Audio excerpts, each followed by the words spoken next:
tous, bienvenue sur ma chaîne, j'espère que vous vous portez tous bien. Aujourd'hui, c'est une nouvelle vidéo sur le thème de l'amour. J'en ai déjà fait plusieurs que vous pouvez voir dans les playlists des thèmes abordés.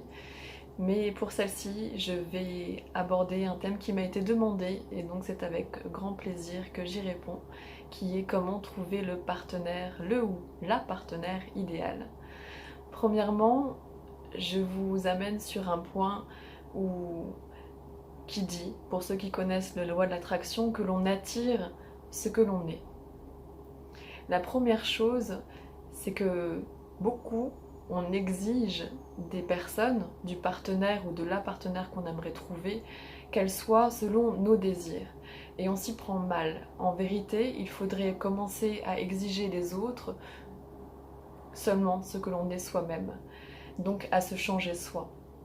Je vous invite donc à faire la liste comme on vous apprend dans la loi de l'attraction, comme vous avez peut-être dû l'entendre, ou si vous ne le savez pas, alors faites la liste, posez sur papier, prenez le temps d'y réfléchir posément, quelle serait la personne avec qui vous aimeriez être en relation. Comment serait sa personnalité, comment serait son caractère, comment elle pourrait être également physiquement, bon ça ne s'applique pas trop à vous, hein, on est d'accord, et comment ce qu'elle pourrait faire comme métier, quel genre de relation on pourrait avoir avec elle, quelles activités vous pourriez partager ensemble, toutes ces petites choses, ses qualités aussi, ses défauts, des petites choses que vous souhaiteriez retrouver chez cette personne. En faisant cette liste, c'est plus simple de comprendre la personne que l'on doit nous-mêmes devenir pour pouvoir trouver cette personne et aller à cette rencontre. C'est plus facile de commencer sur ce pas-là, avec cette liste-là, de cette potentielle partenaire, pour pouvoir ensuite se remettre en question derrière. En partant du principe, et je le soutiens, que l'on attire ce que l'on est, on l'attire également au moment où c'est le plus opportun. C'est-à-dire que il y a un timing, il y a des choses qui sont définies pour nous et sur lesquelles on ne peut pas agir. Par contre, on peut se préparer et être prêt à cette rencontre. C'est la seule chose que l'on peut faire pendant ce temps imparti et prendre soin de nous. Comme je le disais aussi, comme je le répéterai toujours, on ne peut être en amour avec quelqu'un que si on l'est avec soi-même. Donc il est grand temps de commencer également à s'aimer.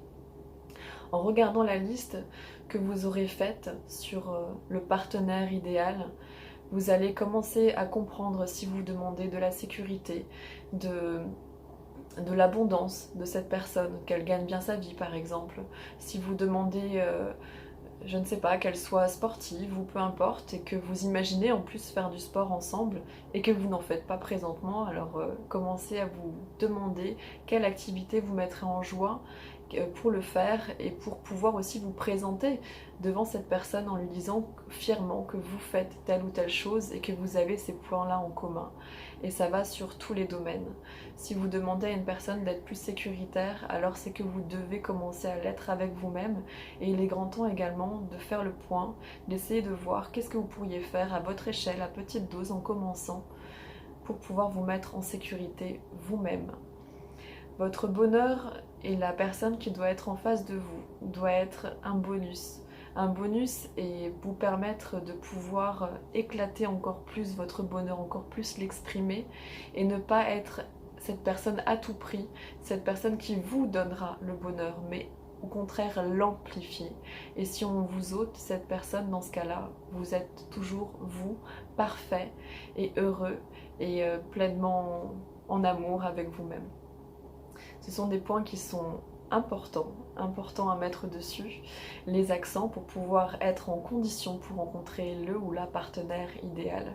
Donc dresser la liste de ces critères, de ce que vous aimeriez faire avec cette personne, imaginez, ça peut être aussi imaginer dans votre intérieur, comment vous aimeriez que quand vous accueillez pour la première fois une personne à domicile, qu'est-ce que vous aimeriez qu'elle pense de vous? Votre intérieur parle pour vous. Les couleurs que vous choisissez, la manière dont vous décorez, la manière dont vous entretenez votre maison, est-ce que vous avez des plantes, des animaux, des choses comme ça? Quelle image vous avez envie de transmettre de vous à cette personne? l'impression que vous avez envie qu'elle ait aussi, et comment vous avez aussi envie de vous exprimer.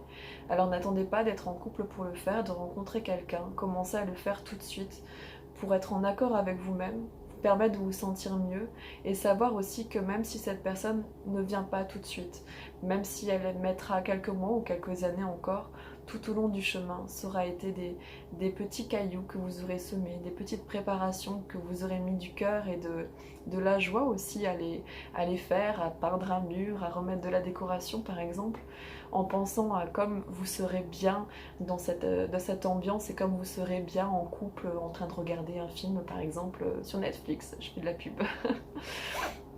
Voilà. Euh, donc ce sont des choses qui peuvent vous permettre en tout cas de vous donner de la joie et de vous susciter et pas de regarder ce temps de célibat ou de relations qui ne vous conviennent pas avec un mauvais regard, un mauvais œil, mais de vous dire qu'il y a d'autres manières de prendre les choses et de très belles manières de les préparer et de très belles manières de vous sentir bien maintenant et de commencer à faire toutes ces choses et surtout pas à la va-vite et, et de ne pas regretter, de ne pas avoir honte, ou de ne pas vous dire ah là là je ne peux pas emmener cette personne chez moi parce que qu'est-ce qu'elle va penser de moi, ou je peux pas aller au sport avec elle, je lui ai dit que j'en faisais et au final non et qu'est-ce qu'elle va penser de moi. Voilà, il ne faut pas jouer de rôle. Qu'on veut réellement être en couple avec le partenaire idéal, il faut vraiment être soi-même. Et j'insiste sur ces points, que ce soit ses qualités ou ses défauts, il faut vraiment être soi-même et les accepter. Et comme si vous arrivez aussi à relever quelques défauts chez vous que vous n'aimez pas, que vous avez du mal à regarder en face, commencez à vous demander comment vous pourriez changer un comportement. J'ai également fait une vidéo sur le sujet si vous voulez aller la voir. Comment vous pouvez changer aussi des mauvaises habitudes de vie pour tout simplement être en chemin, en tout cas, montrer à cette personne que vous êtes en passe de faire ce changement et que ça vient de vous et pas d'elle. Et la personne en se tombera encore plus amoureux de vous. Voilà. Oui, donc le premier message, c'est vraiment tomber en amour avec vous. Toutes ces étapes vont vous permettre aussi de vous aimer vous-même pour pouvoir pleinement aimer l'autre, de vous accepter vous-même également. Et enfin, dernier point, c'est aussi garder l'esprit ouvert. Ne mettez pas des dates butoirs sur une rencontre, ne mettez pas des attentes trop fortes sur une personne, gardez l'esprit ouvert, allez à la rencontre des gens et quand ça viendra et ça sera vraiment une évidence et une promesse.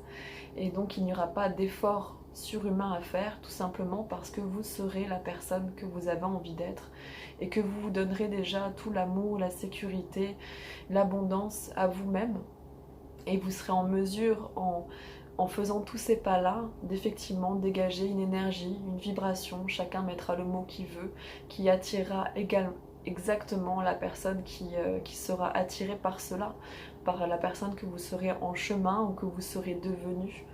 Et voilà, donc la rencontre se fera plus facilement et plus aisément et vous n'aurez pas de regrets, surtout pas de regrets. Faites aussi le ménage, je vous invite aussi à le faire si vous êtes vraiment en recherche du ou de la partenaire idéal.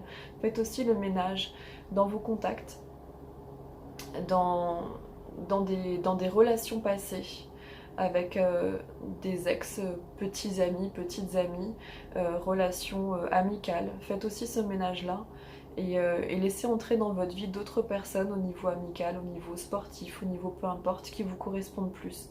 Tout ça pour ne pas créer de friction, pardon, pour ne pas créer de tension aussi dans un futur couple et simplement juste que ce soit tout un travail pour laisser la place et accueillir le partenaire idéal. Voilà, ne pas le voir comme une chasse intensive, mais le voir vraiment comme quelque chose de plus posément, qui se prépare, un peu comme la naissance d'un enfant, petit à petit, on le rêve, on le devine, on le fait, et on le prépare, et quand on l'accueille, c'est avec paix et juste sérénité. Voilà, j'espère que tous ces conseils, tous ces outils vous auront été utiles. Je vous souhaite en tout cas de trouver le grand amour et de tomber surtout en amour avec vous-même et de pouvoir le partager autour de vous à tous les niveaux, que ce soit amical, familial et d'être heureux tout simplement. Parce que la vie et le fait d'être heureux n'attend pas. surtout n'attends pas. C'est maintenant, tout de suite. Voilà, je terminerai en vous remerciant de partager la vidéo sur les réseaux sociaux, de liker la vidéo, de vous abonner à ma chaîne en activant les notifications et la petite cloche à côté du bouton abonner pour recevoir les emails à toutes les notifications. Je vous inviterai également à aller jeter un œil au site internet qui est sorti, qui s'appelle elvanmancoach.com. Et donc vous trouverez de multiples informations, des choses complémentaires. Et j'y répondrai aussi à vos questions. Vous pouvez aussi me laisser des commentaires sur ce site. Et je vous remercie en tout cas pour vos partages, votre soutien. Ça me fait vraiment très chaud au cœur et ça m'aide beaucoup à remonter dans les scores YouTube et pouvoir toucher plus de personnes et transmettre ce message à plus de personnes. Toujours dans le but que plus de personnes soient heureux, plus de personnes regagnent la confiance en eux, que plus de personnes s'aiment et le transmettent à leur tour. Voilà. Je vous remercie beaucoup, je vous souhaite une très belle journée et je vous dis à très vite. Au revoir.